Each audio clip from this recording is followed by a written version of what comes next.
Dawn was breaking over the 7 hills of Rome, and the city, still shrouded in the mists of the Tiber, stretched among the sounds of the market and the distant murmur of the legions on the march. It was the 1st century AD, in the heart of the key Roman Empire, a civilization that had conquered half the world, but was fighting another silent battle, that of knowledge. In this world of gladiators, emperors, and philosophers, education was more than a right or a privilege. It was a tool of power, of status, of survival. Robert Garland, historian and expert on the daily life of the ancient world, invites us to look beyond the marble and the myths, towards the dusty classrooms, the worn papyri and the screams of the pedagogues. Because in Rome, learning was not a uniform experience. Not everyone had access to knowledge, but everyone, from the sons of senators to Greek slaves, was touched by its influence. The sun had not yet completely touched the columns of the Forum when Lucius Cornelius, a 10-year-old boy, crossed the threshold of his domus. His tunic was freshly laundered, the belt tight. His mother, Julia, a woman with a severe but serene look, watched him from the atrium with a bowl of fruit in her hand. He was the 2nd son of an influential equestrian family, not noble enough to sit in the Senate, but rich enough to buy his children's education or their silence. Lucio was not alone. At his side walked an older man, bald, with a well-trimmed beard and deep-set eyes, Menander, his Greek pedagogue. Menander was not just any slave. He had been captured years before on the coast of Asia Minor, but his intelligence and command of classical Greek had made him a valuable possession. His role was not only to accompany Lucio to school, but to mold his character, correct his manners, and monitor his friendships. In Rome, a slave's knowledge could be worth more than a centurion's sword. As they moved through the streets, they passed other children their age, most without teachers or books. Some barely knew how to write their names. They were the children of artisans, tavern keepers, retired soldiers. Education, like almost everything in Rome, depended on status. For the elites, it was a path to power.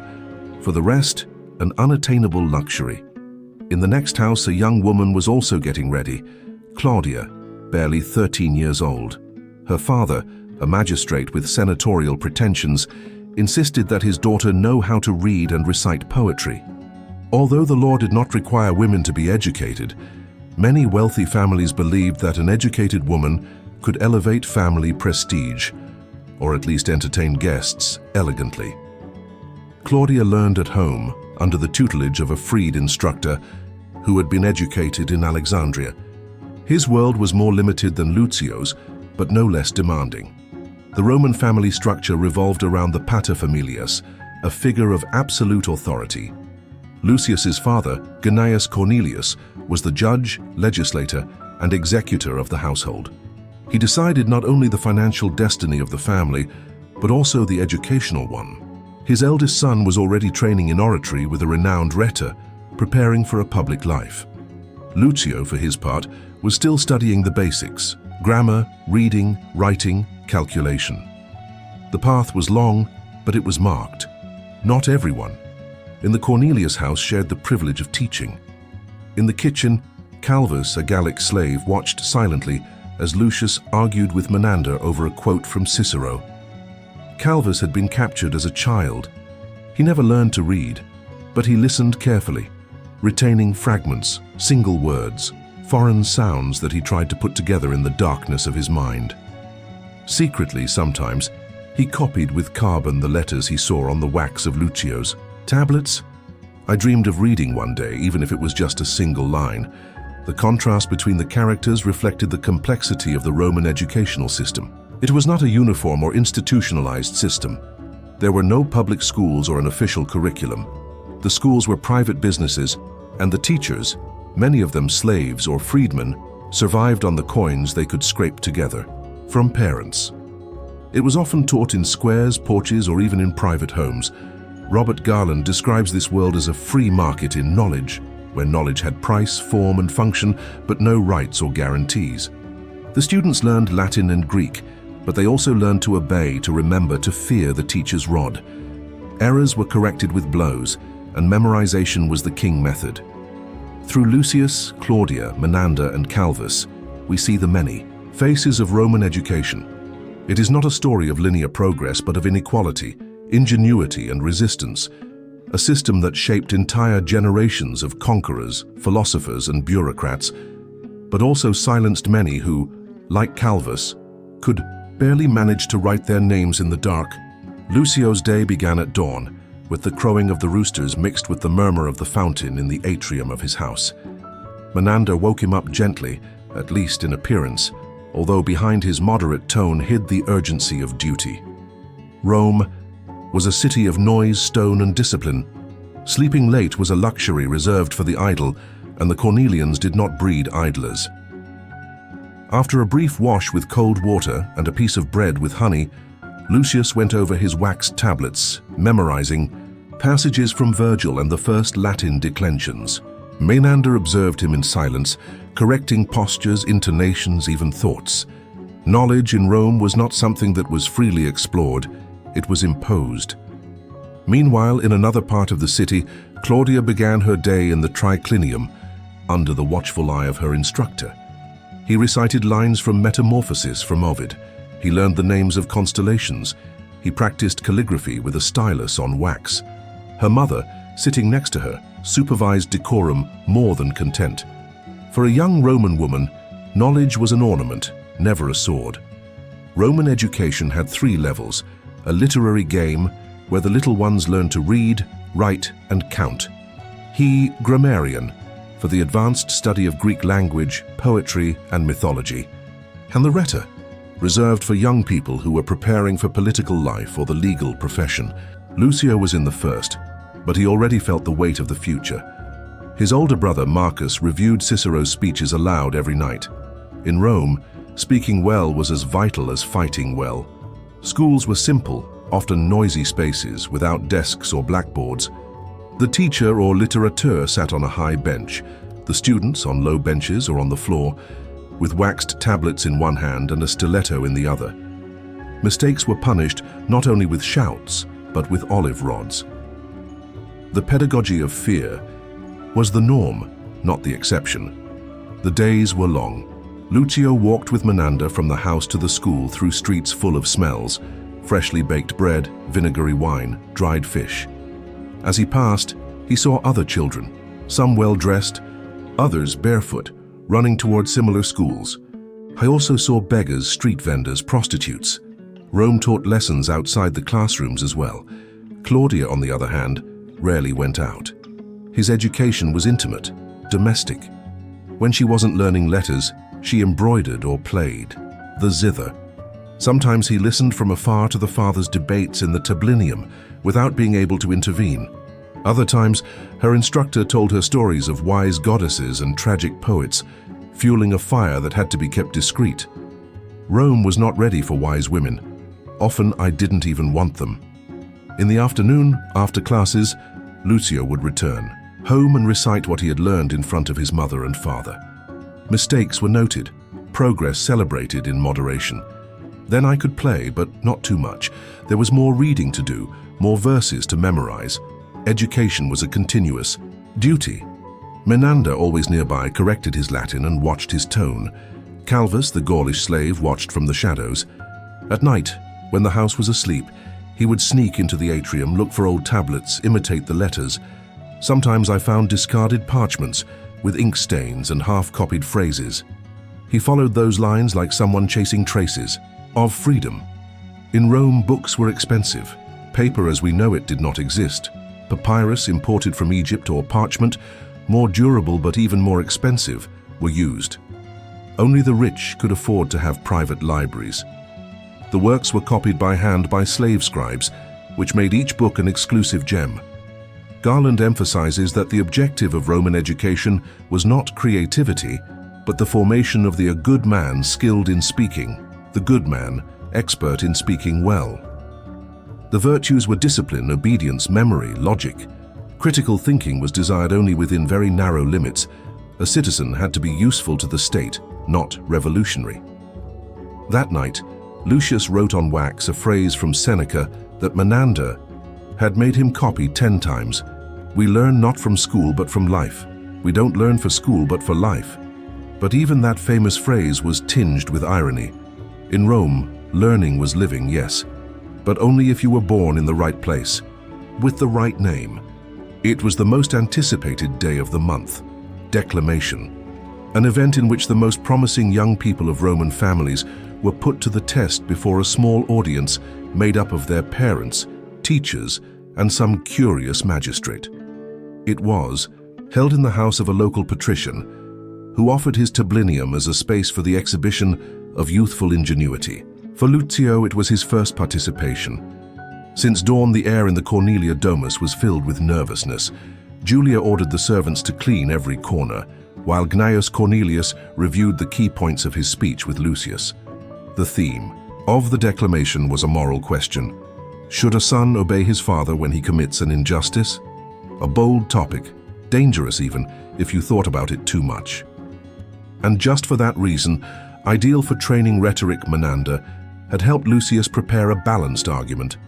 He would appeal to respect for paternal authority, but he would also cite examples from Roman history in which the virtue, true virtue, demanded disobedience when honor required it. It was a tightrope, and Lucio knew it. That morning, Claudia watched as her older brother adjusted his toga praetexta, the purple-edged toga that indicated his status, and prepared to recite. She wanted to be there, listen, maybe participate. But women were not admitted to the declamatio. So instead, he took refuge in his clipboard, secretly writing his own version of the speech, like an invisible echo of the event that would occur just beyond his reach. Meanwhile, in the kitchen, Calvus offered to accompany Menander and Lucio. Nobody would take it into account, of course. A slave does not attend events of honor, but he insisted on carrying the books and tablets. Gnaeus Cornelius, in a hurry, accepted. It would be useful, he thought, to carry the sandals and endure the heat. The host's room was adorned with busts of Cicero, Cato, and the emperors. There were wooden benches, marble statues, and a small platform. The attendees spoke in low voices but with intensity. It was a spectacle, yes, but also a natural selection of future leaders. Families evaluated, compared, judged. A mistake, an oversight, a stumble in the voice could mark years of reputation. When Lucio climbed onto the stage, the silence became dense. He looked at his father, at the teacher who was watching him with folded hands, and at the other boys who were waiting their turn. Then it began. Senators, parents, citizens, he began with the traditional formula, although his voice still had childish nuances. Today I have been asked to judge whether a child should obey a father who acts unfairly. I say yes, and I also say no. The phrase started murmurs. Lucio continued. He argued that the law of Rome is not blind, and that the son's duty is not only to his father, but to morality, to the gods, to the city itself. He cited Brutus, who executed his own sons for conspiring against the Republic. He recalled the example of Fabricio, who refused bribes even when his family was hungry. He had studied, he had memorized, but above all, he had understood.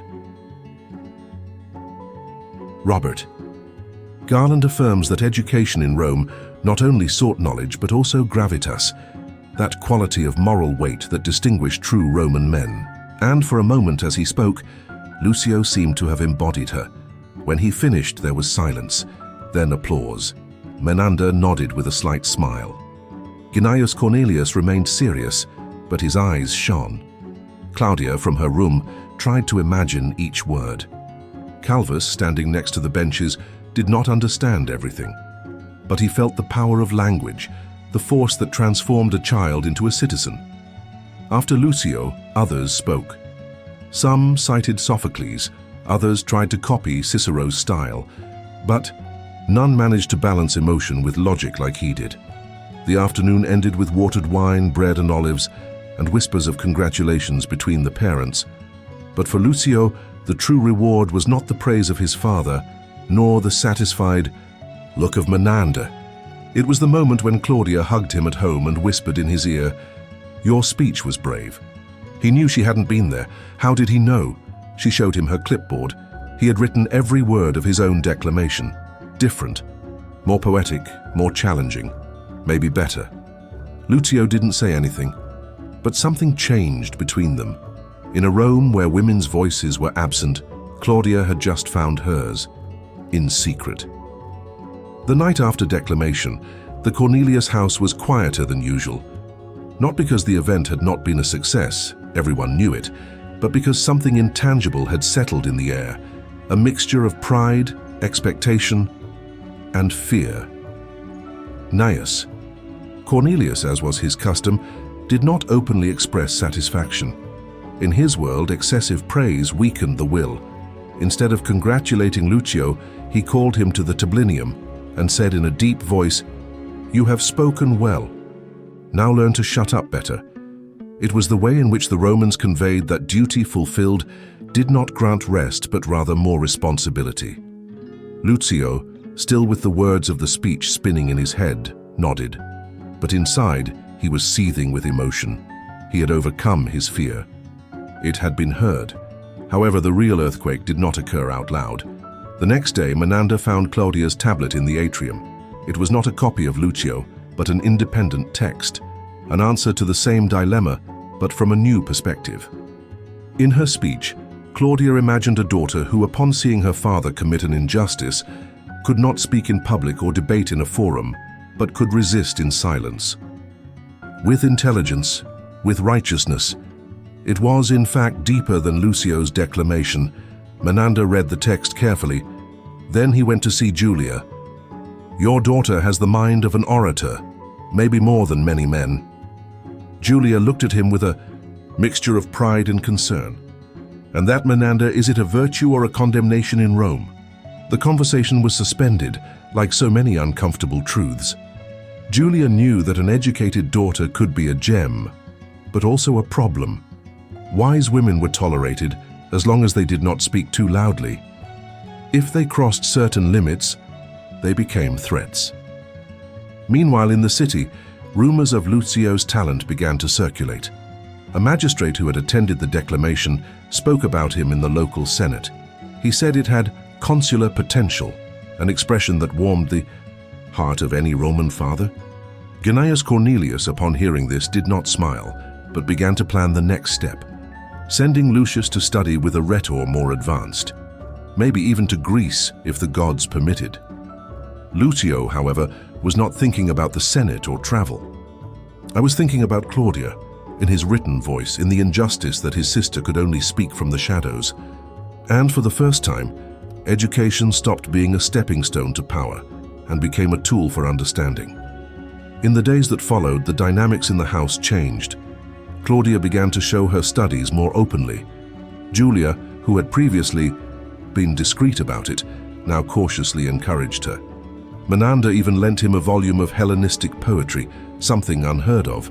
It was as if the wall of what was permitted had cracked, even slightly, but not everything was light. Calvus, the Gaulish slave, remained invisible. He heard the praise, saw the books, cleaned the tablets, but he did not participate. One night, upon seeing a tablet discarded by Lucio, he copied a phrase that he did not fully understand. "Fiat luxury, let there be light."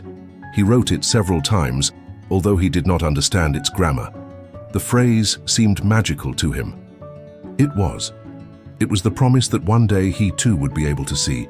Garland describes Roman society as a perfectly oiled hierarchical machine where every cog knew its place. The father commands, the son obeys, the woman adorns, the slave serves. But in that structure, sometimes questions leaked, cracks, whispers that over time could grow. On the street, other children talked about Lucio as an example. Some imitated him, practicing phrases in front of the bronze mirrors. The teachers mentioned it in class. His figure began to project beyond the home. But at home, the most profound effect was happening quietly. Claudia, for her part, wrote a new declamation. This time, he imagined a woman who dresses up as a man to attend school, inspired, without knowing it, by the mythological stories of transvestite heroes like Achilles among women. It was fiction, but not entirely. Lucio read that story secretly, and he cried, because he understood something that speeches do not teach, that education is not only the transmission of knowledge, but also the right to exist in language, and that right was denied every day to people like his sister, and like Calvus. A few weeks passed since declamation, and Rome, as always, did not stop. The city vibrated with the echo of the cars on the cobblestones, the proclamation of the merchants, the smoke from the ovens. But in the Cornelius house, a storm was secretly brewing. It all started with an oversight. Claudia, excited about her new text, a fable in which a hawk teaches a sparrow to fly in the middle of a cage, left her clipboard on her father's desk. An accident, an oversight, or perhaps an unconscious act of defiance. Gnaeus Cornelius, upon returning from a meeting with other patricians, sat at his desk as he did every night. He saw the tablet. He immediately recognized Claudia's handwriting, firm, careful, without ornaments. At first he thought it was a poem, but as he read he realized that he was looking at an allegory, and that the sparrow in that story was not a bird. It was a woman. He stopped. His hand trembled slightly. He called Julia. He showed him the tablet. Without a word, she read it silently. Then he took a deep breath. "Don't scold her," he said. "She's just a girl who writes." "A girl who writes as if she were a philosopher," he replied. "Where did you learn this from?" Julia didn't respond. He knew that protecting Claudia meant taking the blame. "Has it been Menandro?" "Menander teaches everyone. He is a wise man, not a troublemaker." But Gnaeus was not satisfied. That same night he called the pedagogue to his rooms. In a firm tone, he asked if he was instructing Claudia beyond what was permitted. Menander, old and wise, did not lie. He didn't apologize either. "Your children learn because they have curious minds. If Claudia writes, it is because Rome also needs thought in a woman's voice." Gnaeus looked at him harshly. "Rome doesn't need anything that the Senate hasn't asked for." Menander was fired that night, not with anger, but with a kind of ritual sadness. A teacher who crossed the invisible line of order could not continue teaching. Education was a virtue, yes, but only within the mold. The next day, Claudia woke up and did not find Menander. He asked about him, but only received evasion. It was Lucio who told him the truth, and he also showed him the tablet he had recovered from his father's desk. It was torn in one corner, but the end was still red, and the sparrow flew, although the sky was still barred. Claudia didn't cry, but something broke in his gaze. Lucio more than ever felt divided. On the one hand, he felt filial duty, the discipline that had been tattooed on his soul from day one. On the other, the conviction that something was deeply broken in the world around him. Menander's silence became absence. The house was filled with a new teacher, young and severe, brought from a neighboring family. He taught correctly, but without passion. Lucius obeyed as he should, but his thoughts flew away to the nights when Menander told him the stories of Prometheus, of Antigone, of the goddess Minerva being born armed with the skull of Jupiter. Secretly, Lucio began to copy Claudia's texts. He rewrote them with his handwriting to protect it. He hid his words in scrolls under his bed. He even thought about showing them to his new master, presenting them as his own, just so they would be read. Calvus watched everything from the background. He had begun to read more sentences, copying phonetically, deciphering like a thief learning to open locks. One afternoon, while sweeping the atrium, he found a small piece of parchment with the phrase, "The truth shall set you free." The truth will set you free. He didn't know who it belonged to, but he memorized it. A few days later, a friend of Gnaeus Cornelius came to visit. He was a provincial senator. During lunch, they talked about politics, about trade routes, about the recent rebellion put down in Pannonia. Suddenly, the senator asked about Lucio. "I heard your son is brilliant. What do you think of the virtue in times of corruption?" Gneo hesitated. Lucio swallowed. "I knew this was a test." "My son believes," said Gnaeus before Lucius spoke, "that the virtue it is obeying Rome." Lucio looked at his father, and he knew that it was not like that. But he also understood that, at that table, the truth was dangerous. That night, in his room, he wrote with fire on a tablet, "The son who never disobeys does not think either," and he left it to Claudia. She smiled. It was the first time someone spoke with her voice, other than her. Rome remained the same, but something was moving. like an underground river that one day would inevitably come to light. That night, while Roma slept after the third rooster crowed, Claudia stayed awake, silently reading her brother's sentence. Lucio, in his room, felt for the first time that his voice could be a bridge, not just a weapon. Julia watched them from afar. In his heart, the seed of change had already germinated. Although he would never admit it out loud, he knew that something was being born among his children that Rome did not yet know how to name.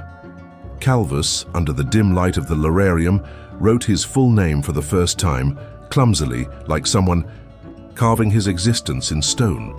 Education, as Garland said, was not just a training system. It was a way of shaping reality. And although Rome firmly imposed its limits, a new story was born in every crack. Because even in the most powerful city in the world, there were always those who learned to think beyond what was allowed. And there, in that forbidden thought, the true legacy began.